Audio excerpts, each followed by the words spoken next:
అసలు డీమార్ట్ వాళ్ళు మెట్లకి అడ్డంగా ట్రాలీలు ఎందుకు పెట్టారు? తెలియాలంటే దేవర కథ వినాలా. Good morning guys. నేను హెచ్హెచ్విఎం దెబ్బకి నాకు గొంతుపోయింది, అందుకని హాట్ వాటర్ తాగేసి నేను కాలేజ్కి అయితే స్టార్ట్ అయిపోయాను. కాలేజ్ లో యాక్చువల్లీ షూస్ వేసుకుని వెళ్ళాలి, కానీ నేను చెప్పులేసుకుని వచ్చాను ఎందుకంటే వర్షం పడింది, అందుకని చెప్పి ఆపేశారు.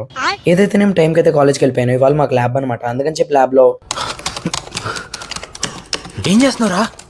Ethical hacking. అది చేసిన తర్వాత ఫైర్ వాల్ క్రాక్ చేసి హ్యాక్ చేశాను. కాలేజ్ లో అయితే అడ్మిషన్స్ జరిగిపోయినాయి, సబ్ జూనియర్స్ కూడా వచ్చేస్తున్నారు. Hearty welcome to our college. Sub juniors Joshua గారిని ఫాలో అవడం మర్చిపోకండి. రోజు పొద్దున్నే కాలేజ్ కి టైంకి వచ్చేసి సాయంత్రం కాలేజ్ ఎప్పుడైపోద్దని వెయిట్ చేస్తాను.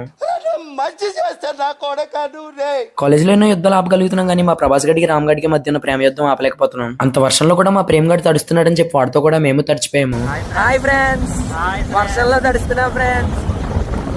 ఇంకా మా రామ్ గడికి పక్కడికి బాయ్ బాయ్ చెప్పేసిన తర్వాత నేను ఇంటికి రాగానే వేడి వేడి శాండ్విచ్లు అయితే ఉన్నాయి. అది మెక్కేసిన తర్వాత ఇవాళ అయితే నాకు ఫ్లిప్కార్ట్ నుంచి అయితే ఒక ఆర్డర్ వచ్చింది. ఆ ఆర్డర్ ఏంటో తెలియాలంటే దేవర కథ వినాలా. మా మమ్మీ చేసిన కొబ్బరి ఉండలు తిని ఇంకా మా మమ్మీ చేసిన టీ తాగైతే చాలా రోజులైంది. సాయంత్రం సరుకుల కోసం డిమార్ట్కి వెళ్ళిపోతే ఐరన్ మ్యాన్ పెన్సిల్ బాక్స్ అయితే కనపడింది, చాలా కూల్ గా ఉంది. దాంతో పాటు ఈ పర్స్ కూడా బాగుంది. నాకు ఉద్యోగం వచ్చిన తర్వాత ఇవి రెండు ఖచ్చితంగా కొనుక్కుంటా. మాకైతే టైం సెన్స్ అసలు లేదు, డిమార్ట్ క్లోజ్ చేసే టైం అయితే వెళ్తాము. ఆ ట్రాలీస్ అయితే టైం అయిపోయిందని చెప్పి కింద నుంచి ఎవరు పైకి వెళ్లకుండా పెట్టారనమాట. వీడియో చూసినందుకు థ్యాంక్స్.